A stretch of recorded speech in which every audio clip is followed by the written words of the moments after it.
Hello, hi guys, welcome to this short video. I am going to explain to you the changes that have been introduced by NID for the B.Des and M.Des admissions, right?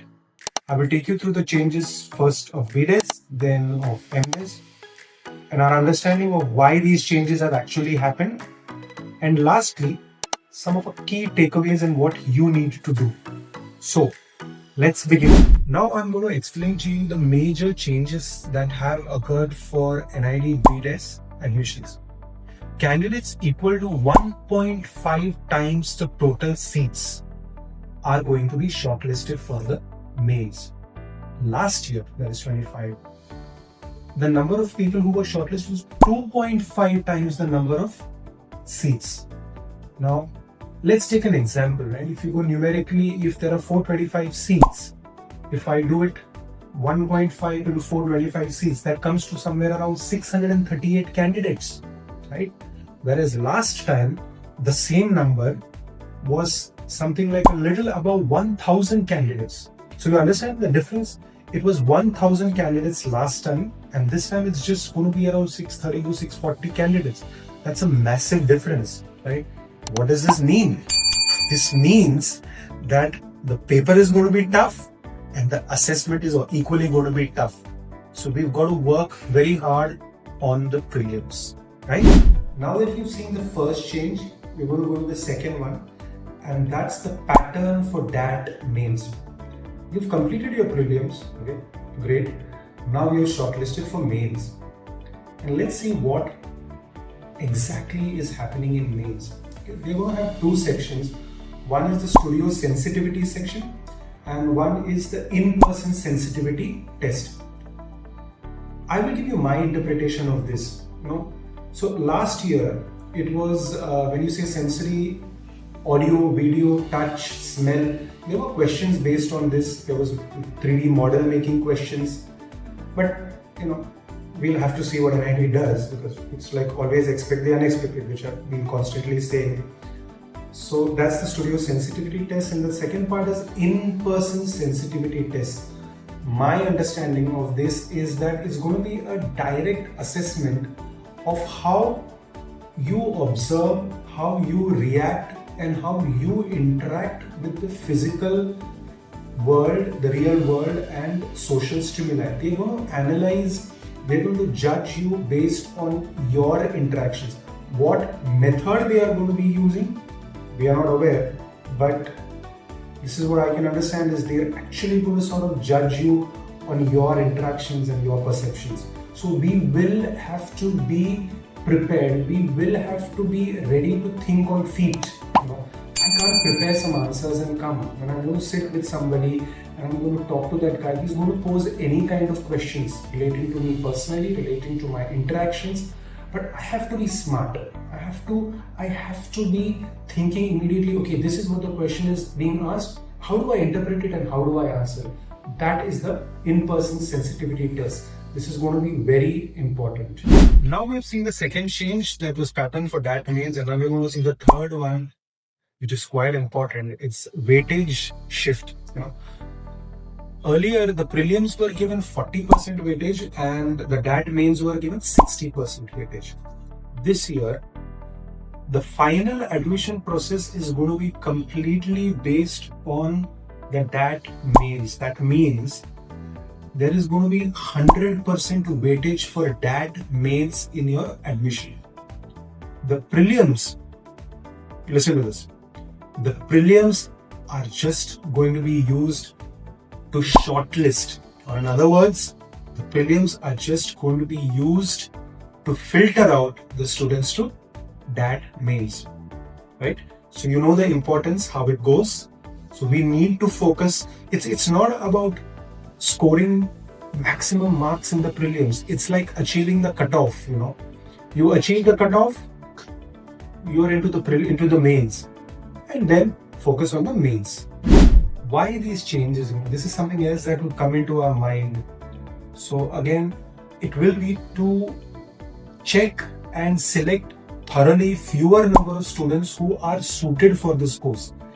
and this in-person sensitivity tests, etc., will give them an insight about each candidate that they are selecting. So that's very important. Second is about this 100% weightage, which they are giving to the mains. Global design schools generally select students based on practical assessments and in-person interaction. Written tests are not a norm with global design schools.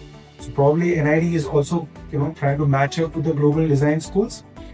The entire exercise will ensure that the selection of the candidates into the institute and into the various courses are apt and accurate. What are the challenges in this entire scenario? We saw that the number of seats are going to be just 1.5 times the seats compared to the earlier year. This is going to be a challenge. You will have to perform well. And as I said earlier, it's important to sort of get into the cutoff and qualify. Second, next challenge is you have no cushioning via the prelims score. Previously, prelims used to give a head start. You had a certain percentage of weightage which was carried forward for the mains, but that's like sort of gone. So now, since prelims does not count in the final merit, the advantage of prelim score has been nullified. Right? We go to the next.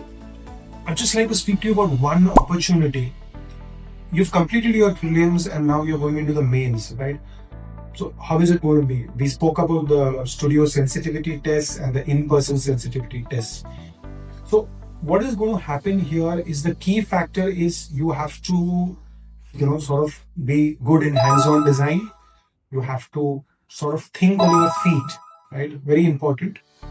And it's not going to be purely based on aptitude or objective test skills. It's going to be based on interaction. How quick are you able to think? How quick are you able to give your answers?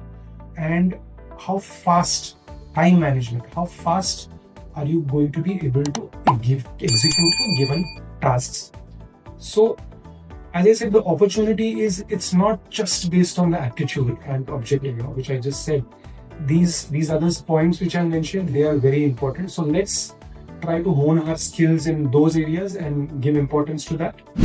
Now let's see about M.Des, right? Of course, I'm sure all of you are aware, it's a 2.5-year program, M.Des, which is offered in Ahmedabad, Gandhinagar and Bangalore.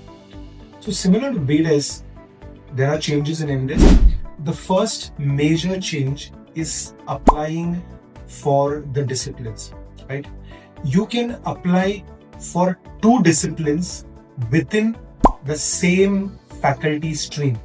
For example, under the faculty stream of communication design, there is graphic design and animation design and a couple of others. So if you want to apply or select 2 disciplines, you compulsorily have to select under communication design 2, or if you want to select under industrial design, you can select 2 disciplines under industrial design, but you cannot select 1 discipline under industrial design and 1 discipline under communication design. The selection of disciplines have to be under 1 faculty stream itself. The second change is the pattern of DAT Prelims. In the previous years, we used to have 1 paper for each of the 19 disciplines. Now this year, what NID has sort of put in their handbook is, there is going to be 1 paper, 1 single paper for all the 19 disciplines, right? 1 single common paper for all 19 disciplines. There could be a chance that they offer 1 single paper faculty stream wise also. That means they could offer 1 paper for communication design, 1 common paper for industrial design. To sum it up, 2 options. First option, 1 common paper for all the 19 disciplines. Second option, 1 common paper for each faculty stream. There is not going to be discipline-specific DAT papers anymore. Yeah. The next change is exactly similar to the B.Des. Prelims are not going to be having any weightage as far as the final admissions are concerned. 100% weightage is going to be given to DAT Mains. The prelims score is basically used to shortlist you, to filter out the students who are going into the mains. Exactly the same, right? So one more thing is, when you go in studio mains, this is also important. The DAT mains is divided into two sections: the studio test and the interview, right? The studio test is going to be having 40% weightage, and the interview is going to be having 60% weightage. So guys, you know where you need to work more hard. 60% weightage is a large chunk. Now let's see the next change, that is pattern of DAT Mains. 2 points. The studio test will be conducted faculty stream wise. Second, the interview will be conducted discipline wise, right? The studio test will be conducted faculty stream wise, and the interviews will be conducted discipline wise. Now, what does this mean, right? Let's say I have chosen communication design, right? The faculty stream of communication design.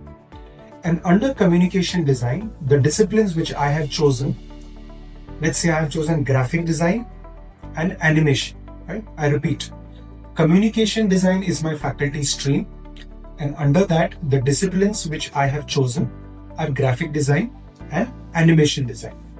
My studio test will be conducted on communication design, but my interviews will be conducted for graphic design and animation design disciplines, right?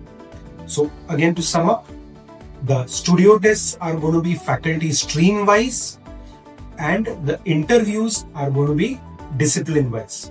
Okay, now let's see the fifth change, that is the qualifying marks for admission. The final qualifying marks for admission to NID has been reduced in each category by 5%, right? So for example, if the open category right now is earlier was 50%, it is now become 45%, right? So your focus should be to clear the cutoff and be shortlisted for the mains. That's of primary importance. Why are these changes being done?